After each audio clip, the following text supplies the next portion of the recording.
ശ്രീ രാജഗോപാൽ, ഇനിയിപ്പോൾ ഈ സ്വർണ്ണപ്പാളി കേസിൽ, ദ്വാരപാലക പാളി കേസിൽ 3 പേരാണ് സംശയത്തിൻ്റെ നിഴലിലുള്ളത്.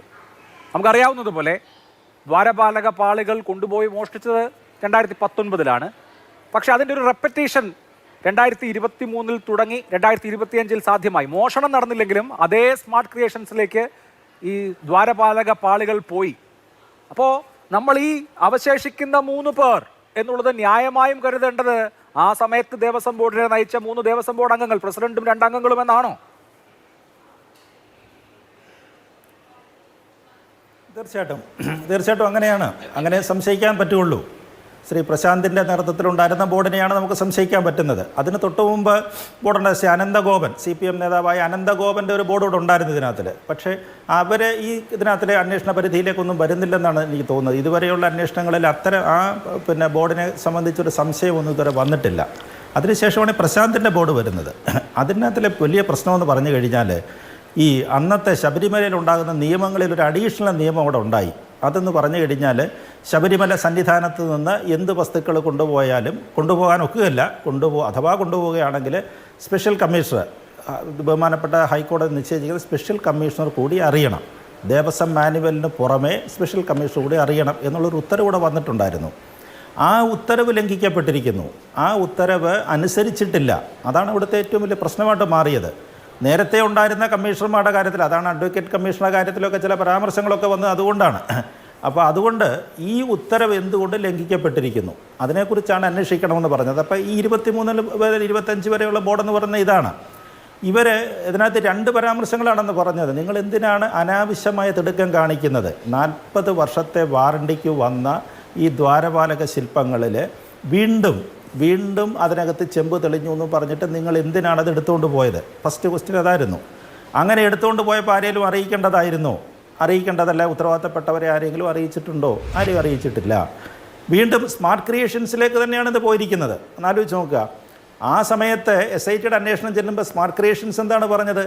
ഞങ്ങൾക്കിതിനുള്ള കപ്പാസിറ്റി ഇല്ല, ഞങ്ങൾക്ക് ഒരിക്കൽ പൂച്ചിയ ഒരു പാളിയേൽ വീണ്ടും പൂശാനുള്ള അതിനുള്ള സംവിധാനങ്ങളില്ലെന്നാണ് അവർ പറഞ്ഞത്. ആദ്യം അവരുടെ അഭിഭാഷകൻ അങ്ങനെയാണ് പറഞ്ഞത്.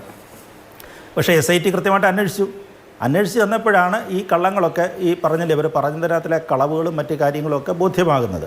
അവിടെ നിന്നാണല്ലോ ഗോവർദ്ധൻ ഈ സ്വർണം വാങ്ങിച്ചു എന്ന് പറയുന്നത്. അവരൊരുക്കി മാറ്റിയ ആ സ്വർണ്ണപ്പാളിയിലെ സ്വർണത്തിൽ നിന്നുണ്ടായിരുന്ന ഏതാണ്ട് 900 പവൻ ഉണ്ടായിരുന്ന അതിനകത്തിൽ നിന്നാണ് ഇവർ 450 ഈ ഗോവർദ്ധൻ വാങ്ങിച്ചു എന്ന് പറയുന്നത്.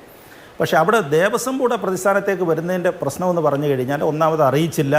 രണ്ടാമത് പ്രശാന്തിൻ്റെ രണ്ടാമത്തെ റോള് വരുന്നത്, ആദ്യം തിരുവാഭരണ കമ്മീഷൻ എഴുതിയിരുന്നു. തിരുവാഭരണ കമ്മീഷൻ കൃത്യമായിട്ടൊരു നോട്ട് എഴുതിയിരുന്നു. ഈ ചെന്നൈയിലെ സ്മാർട്ട് ക്രിയേഷൻസിന് ഇതിനുള്ള ശേഷിയില്ല, അവരെ കൊണ്ടിത് രണ്ടാമത് ഈ പാളി നന്നാക്കി എടുക്കാൻ പറ്റുകയില്ല എന്ന് അന്നത്തെ ദേവസ്വം കമ്മീഷൻ എഴുതിയിരുന്നു, തിരുവാഭരണ കമ്മീഷൻ എഴുതിയിരുന്നു.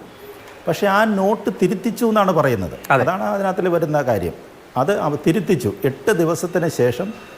അന്നത്തെ പ്രസിഡൻ്റായ അദ്ദേഹം കൃത്യമായിട്ട് എഴുതിയിട്ടുണ്ട് കേട്ടോ. തിരുവാഭരണം കമ്മീഷൻ അതിനകത്തിൽ നമ്മൾ കണ്ടിരിക്കുന്ന നോട്ട് പ്രകാരമാണെന്നുണ്ടെങ്കിൽ അദ്ദേഹം എഴുതിയിട്ടുണ്ട്, ദേവസ്വം ബോർഡ് പ്രസിഡൻറ്റിൻ്റെ ആവശ്യപ്രകാരം.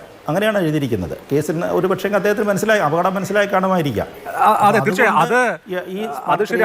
പിന്നീട് സംവിധാനങ്ങളുണ്ട്.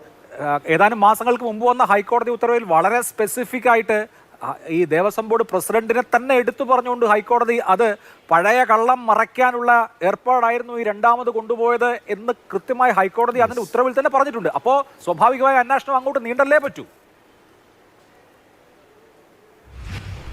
തീർച്ചയായിട്ടും പോകണം. അതാണ് ഞാൻ പറഞ്ഞത്. 2 ആരോപണങ്ങളാണ്. നിങ്ങൾക്ക് എന്തിനായിരുന്നു അനാവശ്യമായ തിടുക്കം? അപ്പോൾ നിങ്ങൾക്ക് തന്നെ അറിയാമായിരുന്നു 2019 അവിടെ തട്ടിപ്പ് നടന്നിരിക്കുന്നു, അല്ലെങ്കിൽ കൊള്ള നടന്നിരിക്കുന്നു, അല്ലെങ്കിൽ ആവശ്യമില്ലാതാണ് ഇതെല്ലാം എടുത്തുകൊണ്ട് പോയെന്നുള്ളത് നിങ്ങൾക്ക് തന്നെ അറിയാമായിരുന്നു. അതുകൊണ്ടാണല്ലോ തിടുക്കം കാണിച്ചതെന്നാണ് പറയുന്നത്. അല്ലെങ്കിൽ ആ 5 വർഷത്തെ ഇതുകൊണ്ട് ആ പാളികൾക്ക് എങ്ങനെ വ്യത്യാസം വരും? നിങ്ങൾ എന്തുകൊണ്ടാണ് അനാവശ്യമായ തിടുക്കം കാണിച്ചത്? കൊള്ള മറയ്ക്കാനാണോ നിങ്ങളിതിന് ശ്രമിച്ചത്? ആ 2 പരാമർശങ്ങളാണ് വരുന്നത്. അതുകൊണ്ടാണ് പറയുന്നത് അന്നത്തെ ബോർഡ് പ്രതിസ്ഥാനത്തേക്ക് വരും. അത് ഒരു പ്രശാന്തിനെ ചോദ്യം ചെയ്തു എന്നാണ് നമ്മൾ തന്നെ വാർത്തകൾ കണ്ടത്. ഇനിയിപ്പോൾ ഈ പറഞ്ഞില്ലേ, ഈ പറഞ്ഞ ദേവസ്വം ബെഞ്ച് പരാമർശിക്കപ്പെട്ടിരിക്കുന്ന ഈ 5 പേരിൽ ആരൊക്കെ ഉണ്ട് ഇതിനകത്തിൽ, ആരൊക്കെയോ ചോദ്യം ചെയ്ത് നിർത്തിയിട്ടുണ്ട്. ഇപ്പോൾ നമ്മൾ പറയത്തില്ല, ചോദ്യം ചെയ്തവരെ നിർത്തിയിട്ടുണ്ട്. ഇതാരൊക്കെ ഇനിയിപ്പോൾ അതിൻ്റെ അറസ്റ്റിലേക്ക് പോകും എന്നുള്ള കാര്യത്തിൽ വലിയ താമസമില്ലാതെ അക്കാര്യത്തിലൊരു തീരുമാനം ഉണ്ടാകുമെന്നാണ് എനിക്ക് തോന്നുന്നത്. ശരി.